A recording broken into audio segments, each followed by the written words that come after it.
اب یہ جو انیشیٹو لیا گیا ہے آپ کی جانب سے، آپ کی حکومت کی جانب سے، سمندر پار پاکستانیوں کو ووٹ کا حق دے دیا، ٹھیک ہے سر، وہ ایک عام پاکستانی جو آپ کی رعایا ہے آپ کی ناک کے نیچے زندہ رہنے کی اداکاری کر رہی ہے، یا پھر کساد بازاری، افلاس اور بے روزگاری کے ہاتھوں دم توڑ رہی ہے؟ بادشاہ سلامت سے کہیے تھوڑا سا، آپ تو ان کے قریبی حلقوں میں ہے، کہ ذرا تھوڑا سا ان لوگوں کی جانب بھی لفٹ کرا دیں، ان کو بھی زندہ رہنے کا حق دے دیں۔ کہتے ہیں کہ جب مہنگائی ہو تو بیلجیم کی طرف دیکھو، جب کنٹینر پہ کھڑے تھے تب یہ نہیں بتایا تھا کہ اگر نواز شریف کے دور میں مہنگائی ہو رہی ہے تو بھی ہمیں بیلجیم کی طرف ہی دیکھنا ہے۔ اس وقت تو بادشاہ چور تھا، اگر سعد رفیق کے دور میں کوئی ٹرین کا حادثہ ہوتا تھا تو ڈائریکٹ سعد رفیق کا استعفیٰ طلب کیا کرتے تھے۔ شیخ رشید کے دور میں 100 سے زیادہ حادثات ہوئے لیکن شیخ رشید کا ٹرانسفر تک نہیں ہوا الحمدللہ۔ اس کے بعد پھر ملک کا سب سے طاقتور ایک عہدہ ان کی جھولی میں آن گرا۔ سر میرا خیال ہے کہ بہت ہو گئی نہیں؟ دیکھیں آپ جب بھی آپ لوگ ظاہر بات ہے کہ میڈیا پہ آپ بات کر رہے ہوتے ہیں، ساری چیزیں آ رہی ہوتی ہیں اور کوئی چیز آج کل کسی سے چھپی بھی نہیں ہے۔ اگر عوام کا برا حال ہے تو بھی سب کو پتہ ہے، اور اگر مہنگائی بڑھ رہی ہے تو اس کے بھی میں ڈینائی نہیں کروں گا کہ مہنگائی نہیں بڑھ رہی، مہنگائی بڑھ رہی ہے۔ اچھا اس کے عوامل کی طرف بات کرنے جاؤ تو آپ کہتے ہیں یار وہی گھسی پٹی باتیں شروع کر دیتے ہو کہ فلاں گورنمنٹ نے یہ کیا، فلاں گورنمنٹ نے یہ کیا۔ آج جو ہے آپ اوورسیز پاکستانی کو حق دینے کی بات کر رہے ہیں تو دونوں جماعتیں خلاف کھڑی ہوئی ہیں۔ سب سے بڑی اس وقت لائف لائن جو بنی ہوئی ہے پوری پاکستانی عوام کی، جو آپ کہہ رہے ہیں اللہ تللے جو ہے ہم کرنے کے جا رہے ہیں، گورنمنٹ کرنے جا رہی ہے، یہ تو پاکستانی عوام کے لیے کیا جا رہا ہے؟ جتنا بڑا ریونیو جنریٹ کر کے جتنا میں یہ نہیں کہہ رہا You took me wrong sir, very wrong sir. Let me put it right. میں یہ نہیں کہہ رہا کہ حکومت اللہ تللے کرنے جا رہی ہے، اس کا مطلب تو یہ ہوا کہ میں نے آپ کے 3 سال کے گناہ معاف کر دیے۔ نو، ڈے 1 سے جو عیاشیاں جو اللہ تللے سرکار نے کی ہیں، یہ 50 سے زائد رکنی کابینہ رکھ کر کے، یہ باقاعدہ وہ ہیلی کاپٹر ایجاد کر کے وہ ٹریولنگ کے لیے، اس کے بعد جب پوچھا جاتا ہے تو کہتے ہیں ایک عام آدمی کو ریلیف بھی تو دینا ہے ورنہ ٹریفک جیم میں پھنس جائے گا۔ یہی کام تو زرداری اور نواز شریف بھی کر رہے تھے۔ جب میں آپ سے بات کر رہا ہوں آپ نے نہایت فراغ دلی سے، کشادہ دلی سے مہنگائی کا ذکر کیا، لیکن عوامل و اسباب میں الجھا کر کے آپ پھر اپنا الو سیدھا کرنا چاہ رہے ہیں، میں وہ نہیں کرنا چاہتا۔ میں ایسا کچھ نہیں کرنا چاہ رہا، نہ اس میں الجھانا چاہ رہا ہوں۔ جو فیکٹ ہے وہ فیکٹ ہے، وہ تو جو فیکٹ ہے وہ میرا بھی بنا بیان کرنا میرا بھی حق ہے اور آپ کا بھی بیان کرنا حق ہے۔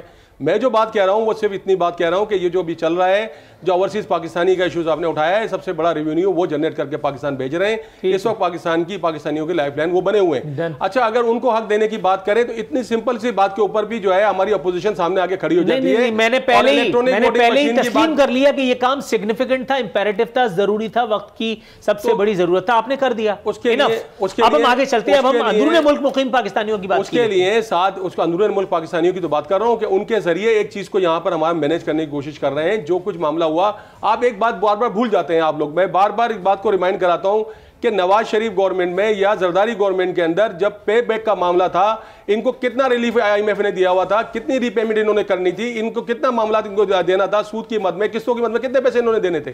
لیکن جب یہ عمران خان صاحب کی گورنمنٹ آئی ہے اس وقت وہ ٹائم کتنا بڑا ہوا، اور جس طریقے سے سعودیہ سے اور دوسرے لوگوں سے جگہوں سے ہم نے پیسے جنریٹ کر کے اس کو اسٹیبل کیا، اور اب ظاہری بات ہے اس کا خمیازہ جو کچھ یہ کر کے گئے اس کو عوام کی طرف تو کچھ نہ کچھ حصہ تو آنا تھا، یہ تو ہم بتا ہی رہے تھے مستقل۔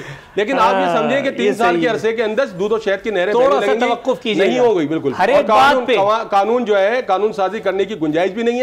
ان لوگوں نے جب دونوں نے مل کے قانون کے مطلب کیا تھے تو کیا 18ویں ترمیم کے ذریعے، لیکن وہ نہیں کر سکا۔ میری بات نثر میں آپ کو سمجھ میں نہیں آ رہی؟ جی آپ مجھے بتائیں نثر میں سمجھ میں شعر میں سمجھا دیتا ہوں۔ ہر ایک گھر میں دیا بھی جلے، اناج بھی ہو، اگر نہ ہو کہیں ایسا تو احتجاج بھی ہو۔ حکومتوں کا بدلنا تو کچھ محال نہیں، حکومتیں جو بدلتا ہے وہ سماج بھی ہو۔ ہر ایک بار کہتے کیا وہ تھا یار، وہ رہے گی کب تلک وعدوں میں قید خوشحالی، رہے گی کب تلک وعدوں میں قید خوشحالی، ہر ایک بار ہی کل کیوں کبھی تو آج بھی ہو۔ نواز شریف نے یہ کر دیا اور آصف علی زرداری نے یہ کر دیا، وہ یہاں پھنسا گیا اور وہ وہاں اڑا گیا۔ جناب من 2.5 سال میں 3 سال میں اپنے قوم کو، وہ کل بڑی خوبصورت جملہ ایک کہا تھا کسی نے، میں کوٹ کیے لیتا ہوں، کوٹ ان کوٹ، قوم کو بند گلی میں بھیج کر کے وزیر اعظم خود نتھی گلی جا رہے ہیں۔ تھوڑا سا توقف کیجئے گا، میں آپ کی طرف آتا ہوں۔ اخونزادہ چٹان صاحب، سر بات ہو رہی ہے ملک کے وزیر اعظم کی، بات ہو رہی ہے عوام کو ریلیف دینے کی۔ سر عوام کو ریلیف دینے کے لیے تو کوئی بھی تیار نہیں ہے، وفاق کی بات کر لیں یا صوبے کی بات کر لیں، دونوں جگہوں پر صورتحال کم و بیش ایک ہی جیسی ہے۔ اور اگر ہم بات کریں بلاول بھٹو زرداری صاحب کی تو وہ خان صاحب کی نظر اتارنے پر آمادہ پائے جاتے ہیں، نہ جانے کیوں کر۔ ان کا کہنا ہے کہ وزیر اعظم کی عوام دشمن سوچ نے ملک تباہ کر دیا ہے۔ سر ملک کی بھی بات کریں گے انشاءاللہ تعالی، ملک کی بات کریں گے، لیکن پہلے گندم کی ان بوریوں کی بات کر لیں جو سندھ کے جن غائب کر دیتے ہیں، ان میں سے گندم نکال کر کے اور ان میں مٹی بھر دیتے ہیں. وہ گندم جو گوداموں سے نکال کر کے اور پھر بڑے بڑے نامچین انورٹڈ کاماز میں لوگوں کی بات کر رہا ہوں جن کے گھر کے گوداموں میں یہ گندم پڑی پڑی خوار ہو جاتی ہے، خراب ہو جاتی ہے، لیکن میرے مسیحا کو وائس رائے سندھ کی خبر لینے کا خیال تک نہیں آتا. وزیر اعظم پاکستان بلاول بھٹو صاحب، ان دونوں کے درمیان کی چپکلش رنگ لانے لگی ہے.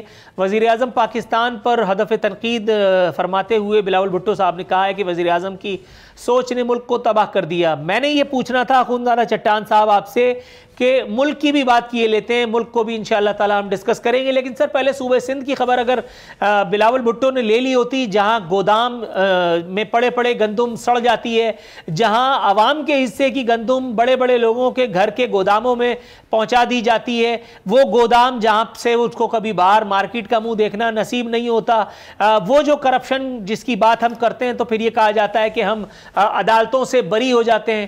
سر ثابت کرنا عدالتوں میں چیزوں کو یہاں کافی مشکل ہے میرا خیال ہے، لیکن اگر صوبہ سندھ کی ہم بات کر لیں، میں نے جیسے کہا کہ ایک دور افتادہ گاؤں کی کسی چھوٹی سی پسماندہ یوسی میں ایک لولی لنگڑی سی بڑھیا سی مریل سی سڑک بنا کر کے اور سعید غنی اور مرتضی وہاب اور ناصر شاہ صاحب کی فوج یہاں ہمیں ٹویٹ دکھا کر کے ہمارے سینوں پر مونگ دلتی ہے. سر کراچی اور سندھ کا جب ہم بات کرتے ہیں تو آپ یہ کہتے ہیں کہ کراچی بھی سندھ ہے، مان لیا، کب تک یہی بتا کر کے جان چھوڑائیں گے؟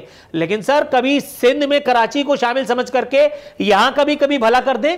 یہ مت کہیے گا کہ قادر خان مندوخیل بھی جو ہیں وہ اسے انعام کی وجہ سے جو آپ نے کراچی اور سندھ کے لوگوں کو دیا ہے جیت پائیں. مندوخیل صاحب کے بارے میں ہم آگے جا کے تفصیل سے بات کریں گے، پھر میں پوچھوں گا کہ وہ نیم جیالہ کیوں کر جیت پایا. جی سر.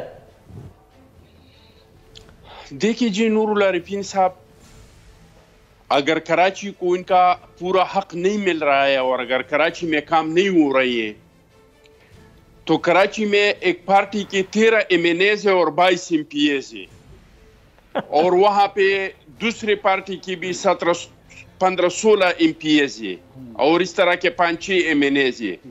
ان لوگوں کا یہ کیا کر رہی ہے منتخب نمائندے؟ ان کو چاہیے نا کہ وہ اپنے حلقے کے لیے اپنے شہر کے لیے آواز اٹھائے. میں نے تو ان کے لیے کبھی آواز نہیں اٹھاتے ہوئی دیکھا، میں نے تو ان کو اسمبلیوں میں ان کے لیے احتجاج کرتے ہوئے کبھی نہیں دیکھا. تو اگر اس طرح کا ماحول ہے جس طرح کا آپ کہہ رہے ہیں تو پھر کراچی کے جو منتخب نمائندے ہیں اگر وہ اپنے کراچی کے لیے آواز نہیں اٹھا رہے ہیں تو پھر اس عہدے کے قابل ہی نہیں ہے. دوسری بات آپ نے کی گندم کی اور کہ میٹھی نکل رہے ہیں، لوگ گھروں میں ڈال رہے ہیں. تو کرپشن چاہے بلوچستان میں ہو رہا ہے، چاہے سندھ میں ہو رہا ہے، چاہے پنجاب میں ہو رہا ہے، اس کا ذمہ دار ہے مرکزی حکومت، اس کا ذمہ دار ہے جناب محترم عمران نیازی صاحب اور پی ٹی آئی جس کے انصاف کے ووٹ پہ اور جنہوں نے کرپشن کے نام پہ ووٹ لیا تھا. سندھ کے پاس تو کوئی اس طرح کا ادارہ نہیں ہے کہ ہم مرکز کے کرپشن کو پکڑے، لیکن مرکز کے پاس تو ادارے ہیں. اس کے پاس نیب کا ادارہ ہے، اس کے پاس FIA کا ادارہ ہے، اس کے پاس اور بہت سارے ادارے ہیں. چاہے کرپشن یا قوم کے ساتھ زیادتی یا قوم کے حقوق کے ساتھ زیادتی سندھ میں ہو، پختونخوا میں ہو، بلوچستان میں ہو، اسلام آباد میں ہو، جہاں بھی ہو، یہ مرکزی حکومت کا حق ہے کہ اس پہ ہاتھ ڈالے. سبسکرائب کریں اور بیل دبائیں تاکہ کوئی خبر رہ نہ جائے.